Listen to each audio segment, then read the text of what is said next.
Welcome, everyone, to our weekly Office Shock talk. Today, I'm really excited to have Shanti Flynn join us, and we are going to be speaking primarily about some of the insights from Office Shock in part 3 of the book. Part 3 of Office Shock goes from flexive intent, our focus on knowing where we want to go, but flexible about how we get there, and includes some of the choices that individuals, organizations, and communities should consider in their navigation of Office Shock towards more meaningful and more interesting futures for work and living. Sean, known to his friend, is a board member at an organization called BRAC, and she's going to be explaining more about that. She's also the former CHRO at the Adecco Group and Walmart Asia. So she's got some really interesting global experiences in this topic of transformation. So I'm also really looking forward to learning from Sean, unpacking the word transformation, making it a little bit more tangible, and shining a light on transformation, our Office Shock light, to understand what are some of the catalysts from our spectrums of choice in Office Shock that may help trigger and accelerate transformation. We know that we need to make changes, and in Office Shock, we talk about all of the shocks that are continuing to happen that began with the pandemic, have also included the social injustice, George Floyd we referred to as well, the economic inequalities that we talked about with Marina Gorbis, the executive director at the Institute for the Future, just a couple of weeks ago. We then, in Office Shock, talk about our 7 spectrums, and I'll remind everyone what those are: purpose, outcomes, climate impact, belonging, augmentation, then place and time, and then lastly, agility. And that's part 2 of the book. And then part 3 is, well, what are some of the choices that we'd like to make now? So thinking future back, if we have a clear vision of what that future should be, we have an understanding of what might be the experiences in the near future, and then we can be asking ourselves, what now? So, Sean, with that, I'd love to begin hearing about some of your experiences in corporate transformation, and would love to ideally investigate, are the spectrums of choice from Office Shock, have they played out in any way in your efforts of leading change, accelerating transformation, trying to make a different kind of future for the organizations that you've been working with? Absolutely. Thank you very much, first of all, Joseph, for inviting me to discuss Office Shock, and always a pleasure to think through some of these issues with you. Well, I mean, I think some of the interesting things about transformation of organizations in general is there's always a catalyst for change. Be it industrial apathy, a declining organization, competitive disadvantage. It could be shift in technology, like the move from blockbusters onto Netflix. There's always some form of a catalyst for a transformation, and so COVID was a catalyst, of course, for everyone to rethink their lives and the way in which they work. But going back through my unfortunately rather long story, both in Ford in the UK, where at one point we were Ford of Europe headquarters, and then transformation imposed on us from the US meant that parts of our industry was moved somewhere else, to a place that was maybe more cost effective. And technology advancement, going back through from the 80s onwards, technology has always played a part in changing organizations and requirements and skills required. And where does the expertise sit? It could be in any part of the world. It could be in a different part of the same country. So the whole notion of what is your community of work is probably the best way of looking at it. And so why do you have an office? Do you need an office? It's more about how you work. What is the work? Where is it effective to do the work? And how much actual physical collaboration is required to do the work? When we were, for example, creating offices, when I worked for the Boots, we were opening offices in different countries, partly, and we had to make a decision. Do we actually need why we got the office? Where would we have it? What makes sense? And it you need. What expertise do you need? And who needs to talk technology? If you have to have things in person, then you probably need co. And if you need to co-locate people because they are interdependent, then it goes back to many of your spectrum in Office Shock. You know, you're talking purpose of work. What are you looking for from that work? Who needs to belong together in order to be able to get that work done effectively? And does technology play a part at all? You know, and is technology a part of the way in which you work, or is instead work? So have people's work been replaced by technology, in which case that triggers a different transformation. Place and time, you know, everything, it's critical. So wherever you are, if you're an organization that has multiple offices, like for example in Walmart, we were running offices and organizations, whole organizations. So it wasn't just offices, it was multiple groups of people working, running stores, etc. You know, 400 stores in China and 400 in Japan and hundreds in India. Is that the notion of office becomes a bit more nebulous because it is about collaboration and remote working. What are you trying to get done and who needs to get it done? And place and time is a critical factor as well, because you're often working across time zones. So how do you work across time zones and how do you work remotely? And that's been happening with international organizations long before COVID. Remote working was just a normal part of day-to-day business because you didn't have day-to-day contact with your operations that might be in other countries or in different time zones. So transformation is usually triggered by a real event. And you know, and then you have to say, what was the trigger of the transformation need, and then how are you going to come out so that you can survive and thrive in a different world? And some organizations simply go under, but there are organizations like IBM, etc., who will consistently trigger their own transformation in order to survive. So they get ahead of the curve, transform themselves in order to survive. So there are lots of examples of organizations that really do try and get ahead, scan forward what's happening in the marketplace as much as you can, and then you plan for the future and you try and put in as many checks and balances into that future as you can. So so I think the last sort of you know, if you like, in terms of transformation was a very practical physical transformation with the Adecco Group, when we moved from our offices in Gluckbruck down to the Bellerivestrasse on the edge of Zurich Lake, which was a beautiful location. But the interesting part of this story was not the actual transformation of the office and the movement. It was the fact that we wanted a philosophical shift in the organization. We wanted to be faster. We wanted to be more collaborative across teams. We wanted to be less siloed. That was much more behavioral. That was much less about the office and much more about the way we wanted people to behave and work. And so we went through lots of transformation of behaviors to facilitate the move. And then the move was almost like almost an adjunct. The physical office became an adjunct to the behavioral shift of becoming less hierarchical, much more egalitarian in the way different levels of the organization were interacting with each other.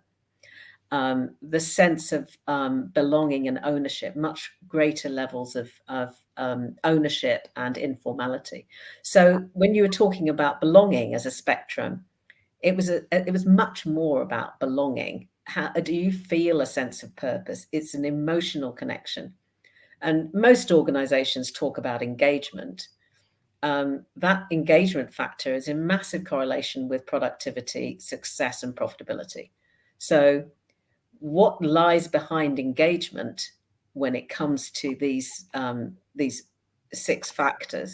factors, is what are we actually trying to engage them to do, and are we being successful at that? So I don't know whether that was a very long answer to your very short question. Well, you raised a lot of very interesting aspects, and there was one word that you said early on, which I felt did a wonderful job of encapsulating everything else that you mentioned being important about belonging, about purpose, about engagement. And that word was community. And so I'm curious, either in the example of Adecco Group or elsewhere, what have been some of the ways that you've seen organizations successfully cultivate community as a way to mobilize that group of people through a change, whether it be to a new office, to a different culture, more agile, more openness, or in cases where maybe you've had to actually close offices. This idea of cultivating community really resonated. So I'd love to hear more about that. Yeah, communities were really interesting. Particularly, I think Walmart was probably one of my best examples of community, where they were very keen for there to be a Walmart underlying culture. And I know that they have had their controversies in the past in terms of, but at the end of the day, they employed, when I was there, over 2 million people worldwide. And, an enormous way of galvanizing large numbers of people towards not just a common purpose of trying to help people, often people who have got low income, to be able to make their money stretch as far as it could. It was about serving communities and having communities of a workforce serving a very specific need within a broader community. And so, if there was a disaster somewhere, which there were so many Walmart stores all over the world, in fact, and we faced many disasters and, natural disasters. So going to your climate point on your spectrum, we had stores in Japan that were right in the middle of the Sendai Fukushima plant disaster zone. So when we had the tsunami in Sendai, we had 11 stores in that area. We lost 1,300 employees, and we couldn't find them for 3 weeks because there was no way of communicating with them. So when you have a sense of community, you have everyone just galvanized. And Walmart people were very good at this. If there was a crisis, people felt empowered to do what was necessary for the community at large. And that level of empowerment was something I thought was relatively unique, because it was military in the way it was run, from a very top-down, hierarchical, typical retail structure. But at the end of the day, the store managers had enormous power as well to act independently, knowing that they were underpinned by this sense of values and culture. And so what was very interesting at Walmart is that we had lots of international people working in many cultures that were not their own. So there were lots and lots of people who were living within subcultures, both from an ethnicity point of view. We had Americans living in Japan. We had, Latin Americans living in Europe. We had Europeans living in the US. We had people every which way, going every which way. So the idea of culture becomes much more kind of corporate community than it is personal culture. And allowing those things to blend is quite a challenge, because you've got people of all different reference points, be it religious or philosophical. And what you're trying to then do is give them a common sense of purpose around delivering your corporate goals. And almost in some ways using and leveraging those personal cultural dimensions, but into this common grouping of work and outcomes. And so communities becomes a very complex word. We often had to do cross-cultural training if we were sending someone to a culture that was very alien to their own, so they didn't trip up and say the wrong thing or offend people. So I think transformation is a big word, but when you boil it down, it turns into a series of very, very deliberate actions that get you to desired outcomes. So transforming a multicultural office so that people can work together involves common understanding. It involves patience and tolerance. It involves an inclusivity that has to transcend all of those personal values that you might carry, or prejudices. Every individual carries their own brand of prejudices and possible bigotry. You cannot have large workforces that don't have those dimensions in them. So how you then transform an office so that you can get past all of those personal differences into making people work together despite them is you have to break it down into individual actions and work chipping away and building and building. Yeah, being very deliberate about how, what we talk about in the book, how we scaffold transformation. And I love the way you've described it, that you're breaking it down, being very intentional about, how do you engage people? Why do you engage them? In what context? But what I found to be quite interesting, particularly in the Walmart example, is that the values were almost that glue that were able to cross the different cultures, the different national cultures, and also the different personal cultures as well. So those values were really the foundation to help also what we talk about in the book, to synchronize between individual choices and organizational choices and community choices.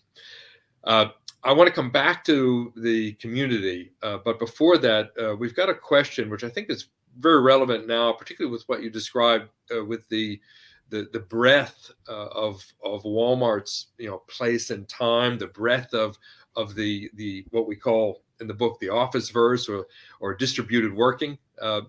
There was a question about performance and how in that instance, that culture, Shanti, were you able to find that balance between giving people the space, particularly happening during the pandemic, but again, in any global organization where people are working at home, that they may be spending more time with household matters. And the question is, if there was an increase in non-performance, how did, in that case, yourself and the rest of the Walmart organization actually deal with that, with trying not to police staff? Yeah, it's a really tricky one, because depending on the organization, working remotely requires trust in all directions. So when you're working remotely, some people are incredibly disciplined when they work remotely. They set up their home office, they cut out distractions, they make sure that their office at home is very much like their office in the office. And they're able to work very productively. And if in many ways they've saved on travel to work time, they've got more energy. So you've got the individuals who I would say work very productively at home. Then you've got a massive spectrum in the middle, where some people will take time out during the day, but they're also very transparent. So when I've been working remotely and with members of my team who've worked remotely, or we've had you work from home today, or you work from some other location, is that people should know exactly what they will be doing remotely and are able to achieve their desired objectives. So if a line manager, for example, has not made their expectations or their objectives for that particular individual very clear, and this varies by level, obviously. So if you become more senior, you're managing more complex tasks, then breaking it down into you're going to do X, Y, Z today is a much more difficult thing to do. You have to have general trust that someone is going to meet broader goals within a longer time frame. But if you're working in something that's perhaps a little bit more tangible, you have to be able to say what has been achieved by that person within a week or within a day.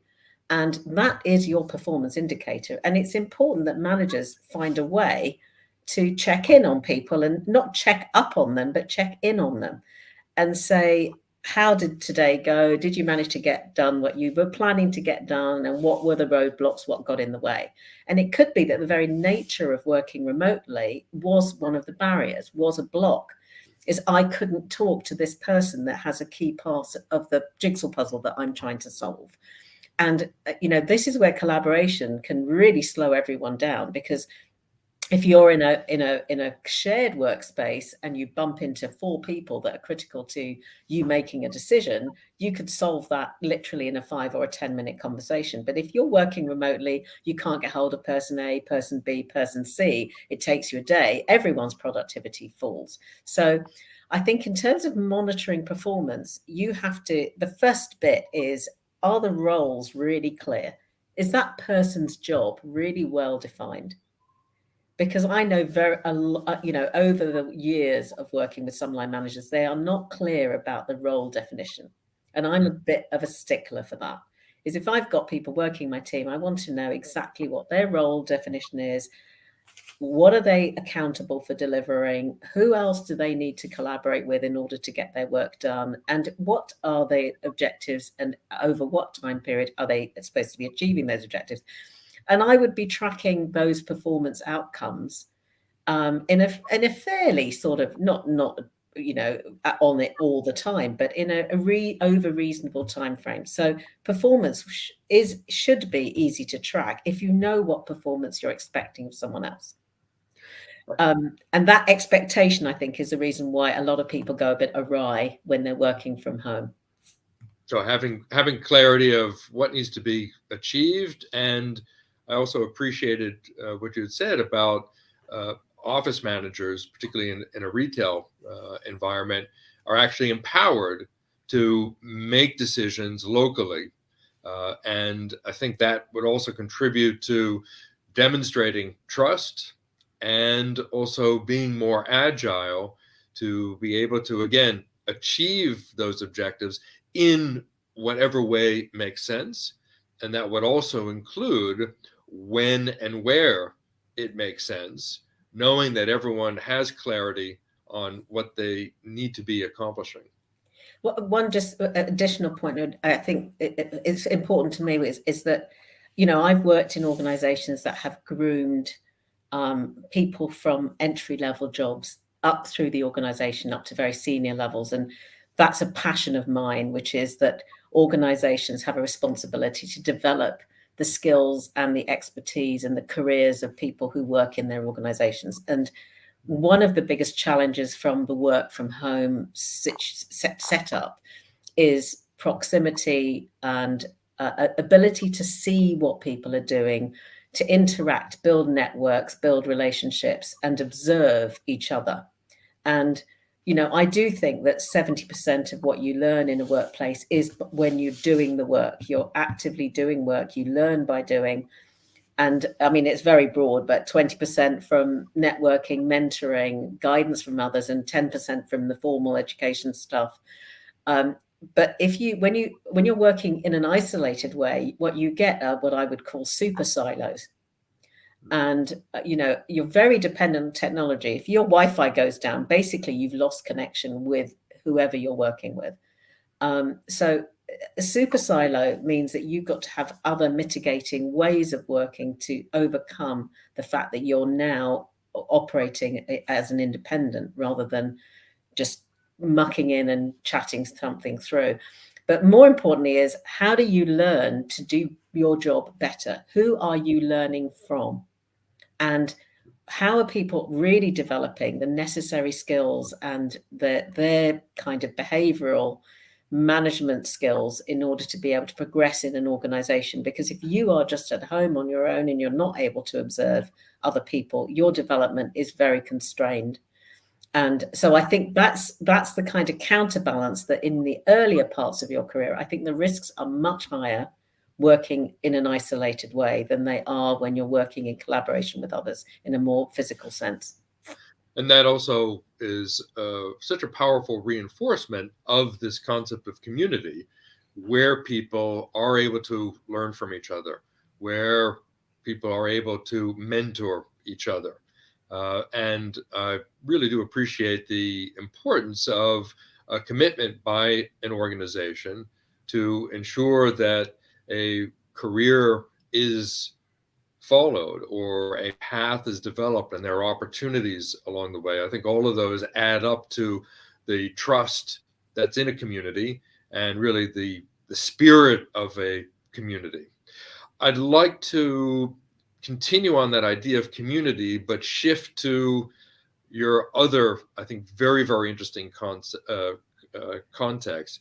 If we leave the for-profit world, let's move over to the nonprofit world, and would love to hear your experiences in Bangladesh with BRAC, where you're a board advisor, on how are you cultivating community in a very systemically complex environment, systemically complex social, political, economic, environmental as well. So how have you been able to bring some of those insights on cultivating community and mobilizing people for collective action in that very complex context?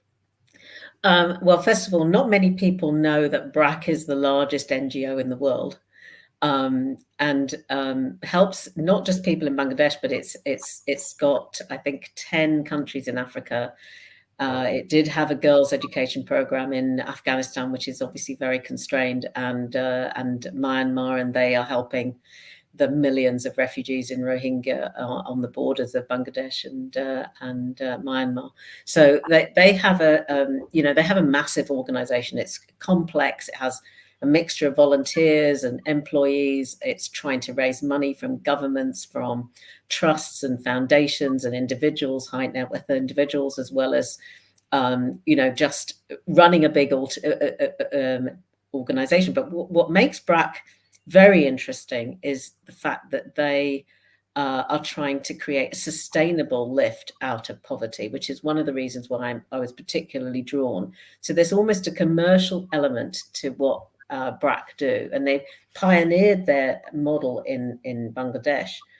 But what they try to do is, using microfinancing loans and skills development, they help individuals to create self-sustaining wealth, so that they can be responsible and accountable for their own development and their own alleviation of poverty.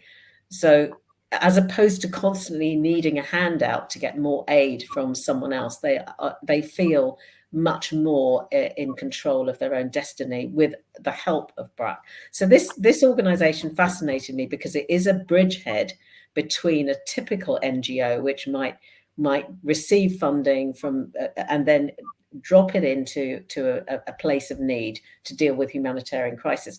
What BRAC is trying to do is create a much more long-term, sustainable outcome for individuals and families, and a lot of their focus is on women as well, which is a clear interest to me, having tried to develop women into leadership roles and to develop women in an egalitarian sense, equal pay, etc.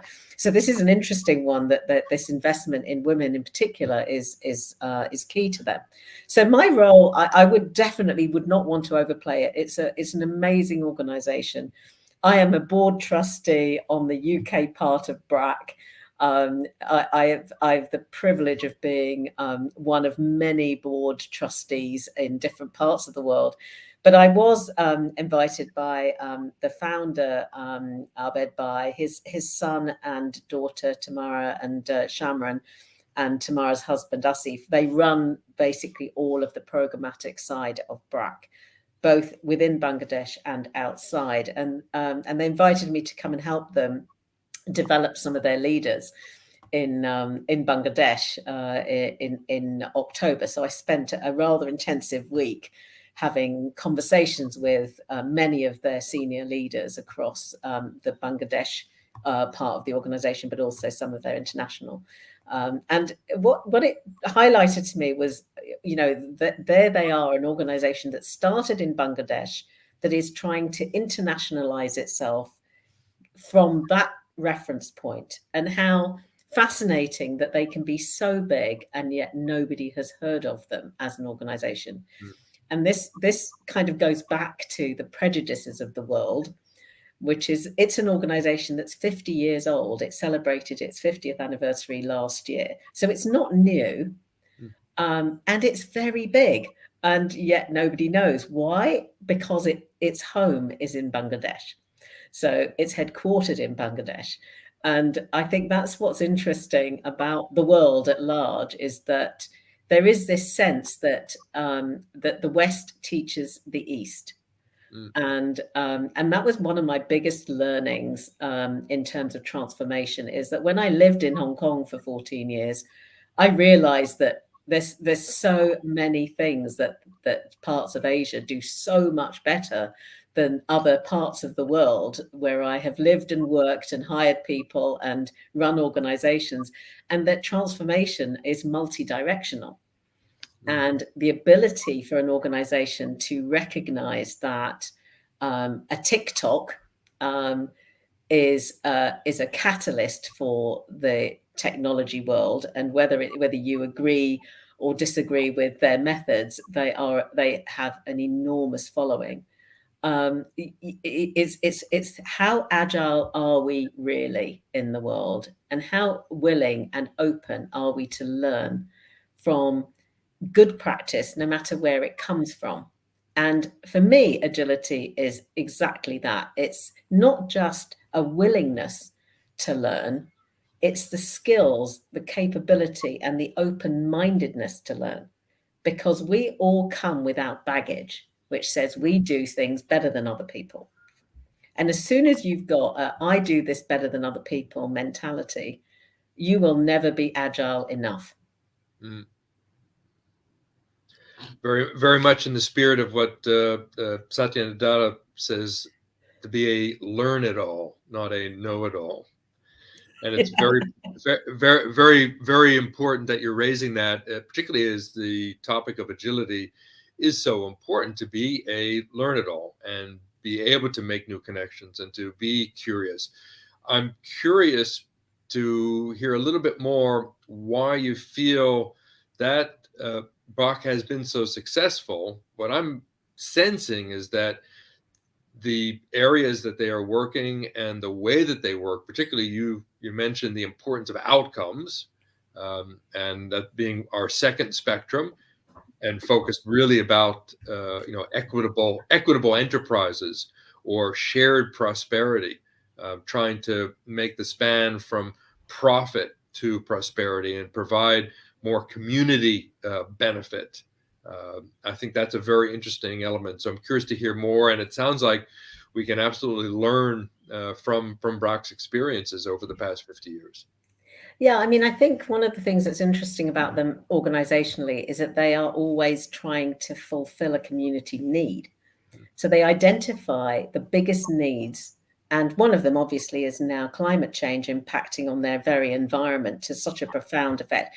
Is that, frankly, if Bangladesh can solve the issues of population migration in an environment like Bangladesh, you could pretty much solve it anywhere in the world. It's the most challenged place that you're going to be able to solve a problem. It's geographically challenged. It's climate challenged.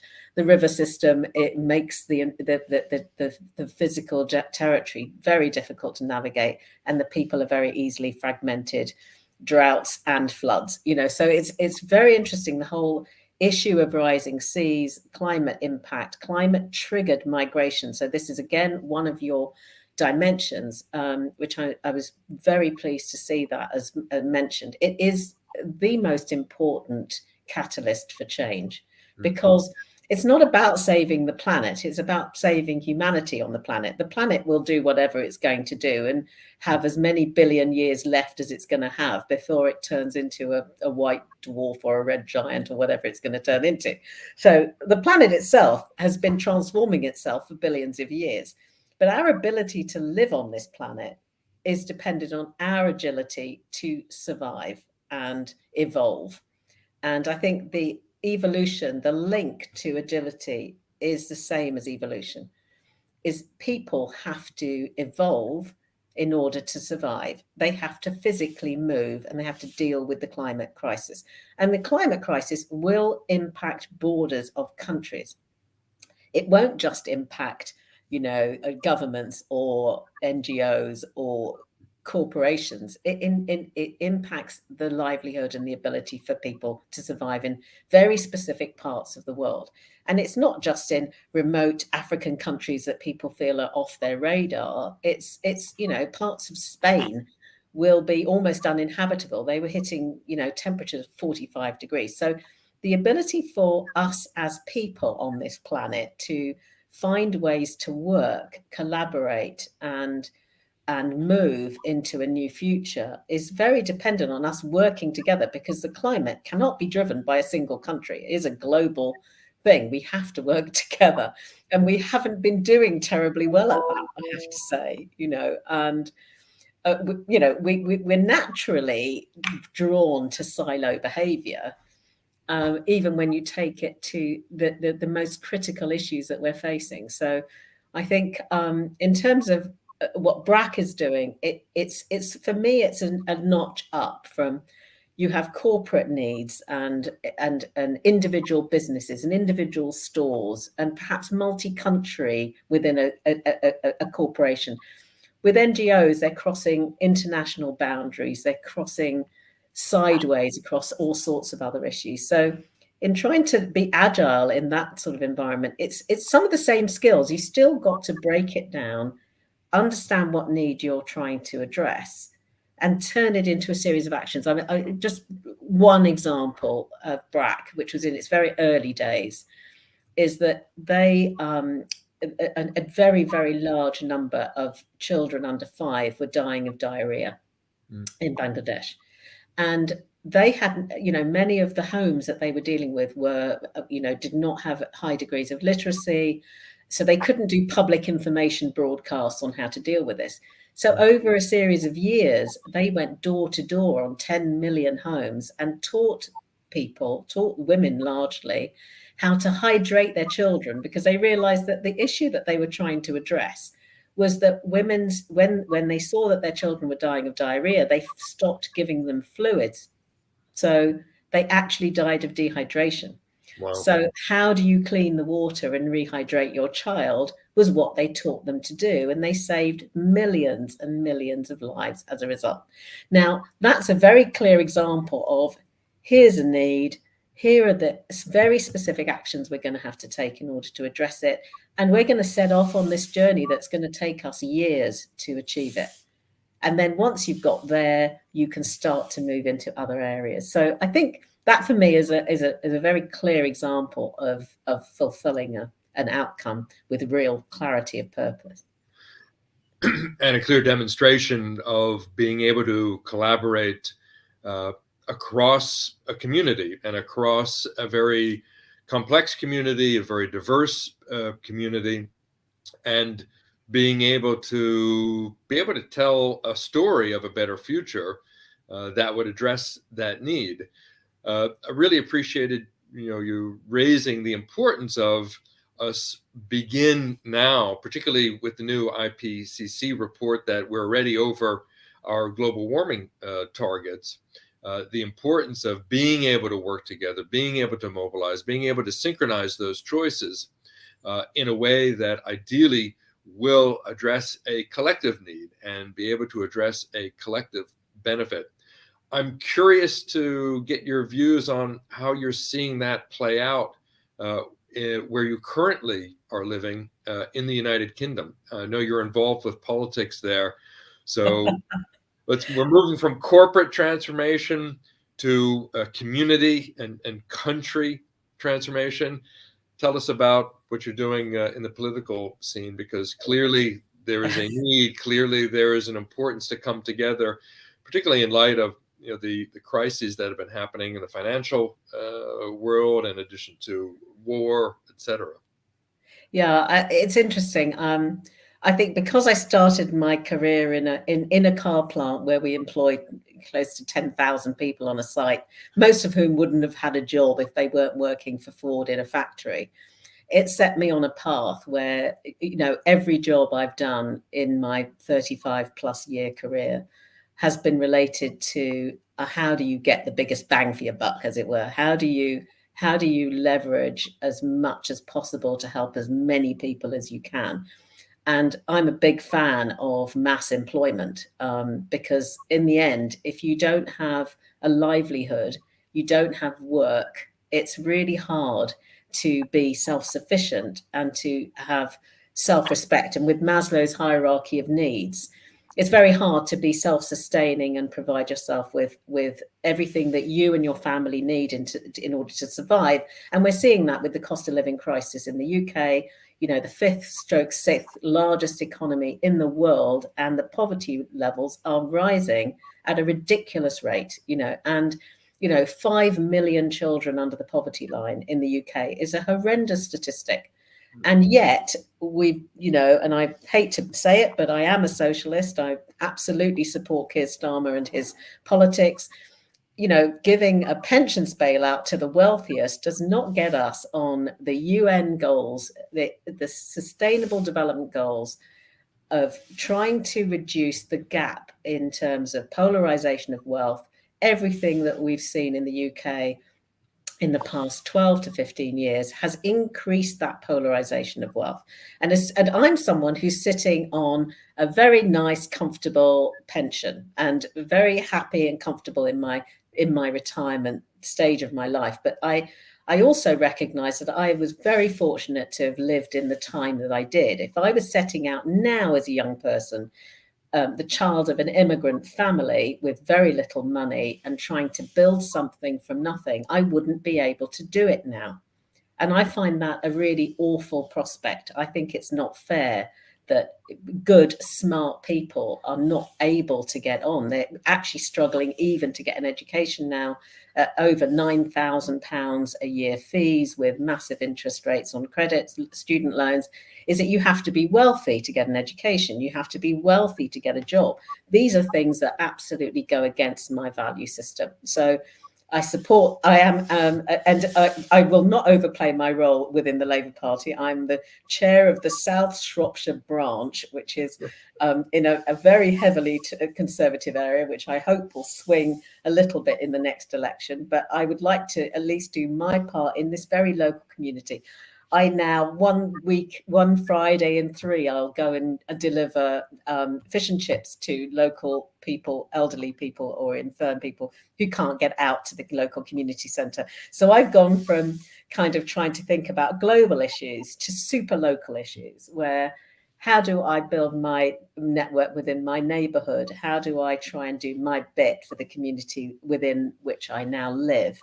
And because I am now a very strong believer that if every small community does its part, and then you knit those communities together so that you have infrastructure and a vision for the future that works. So not trying to not sound like I'm doing a party political broadcast on behalf of Keir, but is that you need a vision for green jobs. And I think that is why I'm passionate. I think we need jobs that are environmentally sustainable in Britain, that will give people hope for the future. They will build skills that are relevant for the 22nd century, not just and beyond. That you're building to create a sustainable future for everybody, an inclusive society that doesn't just have everything being where the 1% who have 90% of the wealth, where that percentage is getting smaller. So if 0.5% have 90% of the wealth, then we really are in a heading for doom and gloom. So I'd like to do my small part to reverse that and create a much more egalitarian society. Well, if I may, Sian, it's a beautiful example of what we call future back leadership. Your clear vision of what future. And as you said, that has to be in place to be able to bring people together. You also have clarity of what's next, what would be in that future, from livelihood, from education, from being able to actually be a part of a community. And I really do appreciate, your choice of what now, and your choice of what now is to get involved. And I think we can all take a lot of inspiration from your clarity of what future, what next, and what you're doing now. There are a couple of questions in the LinkedIn chat that we didn't have a chance to get to. Sean, you and I can actually respond to those questions afterwards because I'm sensitive to the time. Sean, I wanted to thank you so much for sharing your experiences in transformation in 3 very different domains, but I think we've all learned that there is commonality between them. This community, this importance of engagement, that future back approach, and being aware of what spectrums might have catalyzed transformation. So I really do want to thank you for sharing that. And I look forward to our final OfficeShock talk next week, where we will have Simon Davies from Purposeful Intent. He's going to be facilitating a discussion with my co-author, Bob Johansson, my colleague, Toshi Hu, and my good friend, Ibrahim Jackson, about what next for OfficeShock. So with that, Sean, again, thank you so much. And I want to thank everyone for joining us today, and hope to see you again next week. Thank you, Joseph. Bye-bye. Bye.